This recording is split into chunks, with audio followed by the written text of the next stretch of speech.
بسم اللہ الرحمن الرحیم۔ ملک میں موسم برسات کے خاتمے اور شمالی علاقہ جات خیبر پختونخوا، پنجاب اور سندھ کے متعدد اضلاع میں آنے والے تباہ کن سیلاب کے بعد اس وقت دریائے ستلج میں گنڈا سنگھ والا اور دریائے سندھ میں کوٹری بیراج پر پانی بالترتیب نچلے اور درمیانے درجے کے سیلاب کی سطح پر بہہ رہا ہے، جو رواں ہفتے کے دوران معمول پر آ جائے گا۔ ان کے علاوہ تمام مقامات پر دریا معمول کی سطح پر بہہ رہے ہیں۔ سیلاب کے بعد آبپاشی کے نظام میں پانی کی مناسب مقدار کو دیکھتے ہوئے Indus river system authority IRSA نے بھی تاحال اپنی تکنیکی یا مشاورتی کمیٹیوں کے اجلاس طلب نہیں کیے ہیں، کیونکہ صوبہ نے پانی کے اخراج کے لیے اپنے نئے کوٹے مختص کرنے کی درخواست نہیں کی ہے۔ معمول کے مطابق ربی کی فصل کے لیے پہلے 10 دنوں کی پانی کی ضروریات کے صوبوں کے مطالبات پر ان دونوں کمیٹیوں کا اجلاس ستمبر کے آخری ہفتے میں ہوا کرتا ہے۔ توقع ہے کہ سیلاب کا پانی کم ہونے پر ارسا کی تکنیکی اور مشاورتی کمیٹیوں کے اجلاس بلائے جائیں گے۔ ایک اہلکار نے بتایا کہ صوبہ سندھ عام طور پر سب سے پہلے ربی کی فصلوں کے لیے پانی کی ضرورت کے تخمینے لگاتا ہے،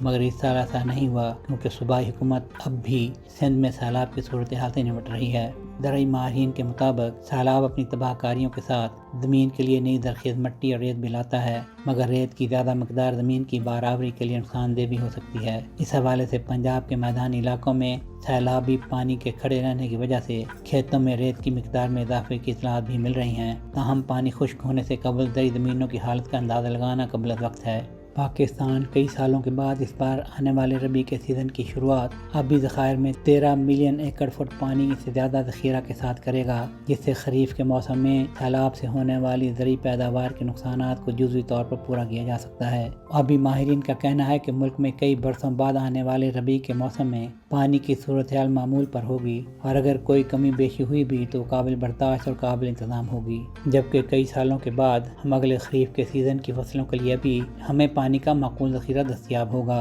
ارسا کے اعداد و شمار کے مطابق گزشتہ ہفتے کے اختتام پر تربیلا ڈیم اپنی پانی ذخیرہ کرنے کی پوری استعداد 1550 فٹ پر تھا۔ منگلا ڈیم میں اتوار کی رات تک پانی کی سطح 1240 فٹ کے قریب تھی، جو مجموعی گنجائش سے 2 فٹ کم ہے، جبکہ چشمہ بیراج پر بھی ذخیرہ شدہ پانی اپنی انتہائی سطح 649 فٹ پر ہے۔ اگر ذخیرہ شدہ پانی کی مقدار کو دیکھا جائے تو تربیلا 5.7 ملین ایکڑ فٹ، منگلا 7.1 ملین ایکڑ فٹ اور چشمہ میں 3.5 لاکھ ملین ایکڑ فٹ پانی موجود ہے۔ چنانچہ اس وقت ملک میں کل ذخیرہ شدہ پانی 13.1 ملین ایکڑ فٹ سے تجاوز کر چکا ہے، جبکہ ملک میں پانی ذخیرہ کرنے کی مجموعی استعداد 13.3 ملین ایکڑ فٹ ہے۔ مگر تکلیف دہ امر یہ ہے کہ رواں موسم خریف کے آغاز سے اب تک تقریباً 24 ملین ایکڑ فٹ پانی پہلے ہی سمندر میں بہہ چکا ہے، جو 2 بڑے آبی ذخائر تربیلا اور منگلا کی مشترکہ ذخیرہ کرنے کی گنجائش سے تقریباً 2 گنا ہے، اور یہ ملک میں نئے ڈیمز کی تعمیر نہ ہونے کا نتیجہ ہے۔ سہیل شہریار، پاک ترک نیوز۔